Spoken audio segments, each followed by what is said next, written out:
Namaste. Greetings to all of you. Grandmaster Shiva Coxey அவர்களுடைய Achieve the Impossible Lotus Sutraலேருந்து இன்னைக்கான முக்கியமான செய்தி. The purpose of karma is to help you evolve, not to destroy you. Law of karma is exact. When a karmic condition is finished, it is finished. இந்த சாப்டரில் நம்ம அதிகமாக கர்மா பற்றியான விஷயங்கள் தொடர்ந்து படிச்சுட்டே இருக்கோம். அப்படின்னா உங்களுக்கு நல்ல பிராப்தம் இருக்கக்கூடிய சில நாட்களில் இந்த நாளும் நீங்கள் குறித்து வச்சுக்கலாம். அப்படின்னானது வாழ்க்கையை ஆரம்பிக்கும்போது காலங்காலத்தில் நல்ல செய்தியோடு ஆரம்பிக்கும்போது உங்களுக்கு ரொம்ப ரொம்ப யூஸ்ஃபுல்லாக இருக்கும் இல்லையா? இன்றைக்கி மட்டும் இல்லை, இன்னையிலேருந்து பிரமாதமாக இருக்கிறதுக்கான செய்தி தான் இது. கர்மா சொல்லக்கூடிய அந்த பாடம் ஆத்மா மேலும் முன்னேறதுக்காக உருவாக்கப்பட்டது. நம்மளை காயப்படுத்துறதுக்கு இல்லை, நம்மளை அழிக்கிறதுக்கு கிடையாது அப்படிங்கிறத நீங்கள் புரிஞ்சுக்கணும். அன்ஃபார்ச்சுனேட்டாக நிறைய ஸ்கூல்ஸில் பார்த்தீங்கன்னா, நிறைய ஸ்கூல் எதை சொல்கிறேன், ஆன்மீக பாடங்கள் சொல்லிக் கொடுக்கக்கூடிய சில ரிலிஜியஸ் ஸ்கூல்ஸில் மக்கள் கர்மாவை தண்டனைக்குரியதாகவே நினச்சிட்ருக்காங்க. அதனால்தான் கர்மா சொன்னால்னா பயந்து போகக்கூடிய ஆட்கள்லாம் இருக்காங்க. இதில் மாஸ்டர் தெளிவாக என்ன சொல்கிறாங்க, இது தண்டனைக்குள்ளது கிடையாது, நம்ம மேலும் முன்னேறதுக்காக நம்மளுக்கு கொடுக்கப்பட்டது. அப்படின்னா நம்மளுக்கு பாதுகாப்பானது.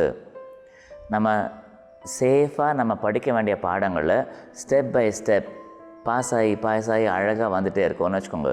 நம்ம ஃபவுண்டேஷன் நல்லா ஸ்ட்ராங் பண்ணிகிட்டே இருக்கோன்னு வச்சுக்கோங்க. அப்படின்னா நம்ம தோற்று போகிறதுக்கான வாய்ப்புகள் மிக மிக குறைவு. இது நமக்கு காயப்படுத்துறதுக்கோ அழிக்கிறதுக்கோ கிடையாது அப்படிங்கிறத புரிஞ்சுப்பீங்க. ரெண்டாவது point, law of karma is exact அப்படின்னு சொல்லியிருக்காங்க. அப்படின்னானது ஒவ்வொருத்தருக்காக அது மாறக்கூடிய தன்மை வாய்ந்தது கிடையாது, எல்லாருக்கும் சமமானது. அந்த லா அவ்வளோ ப்ரிசைஸ்னா என்ன அர்த்தம்? அதுக்கு மாற்றம் கிடையாது. நல்லதுன்னா நல்லது தான், கெட்டதுன்னா கெட்டது தான்.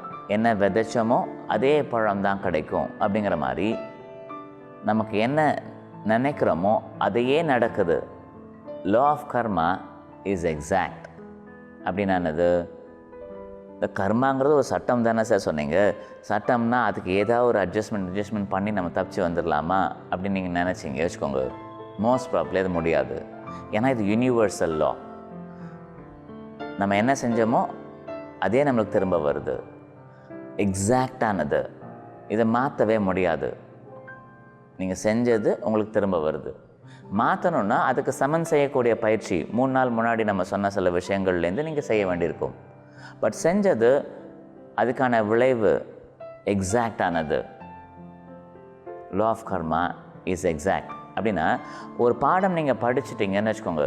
அந்த பாடத்தை படிச்சுட்டு அதுலேருந்து நல்ல விஷயங்கள் கற்றுக்கிட்டீங்க அப்படின்னா அந்த கர்மா முடிஞ்ச மாதிரி.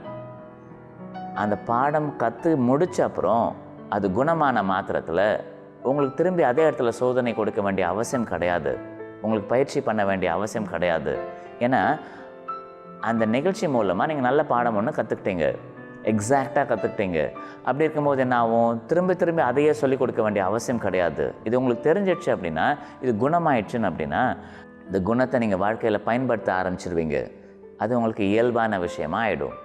அப்போ ஒரு வாட்டி நீங்கள் படித்த பாடம் சரியாக படித்து முடிச்சிட்டிங்கன்னா திரும்பி உங்களுக்கு சோதனை வராது.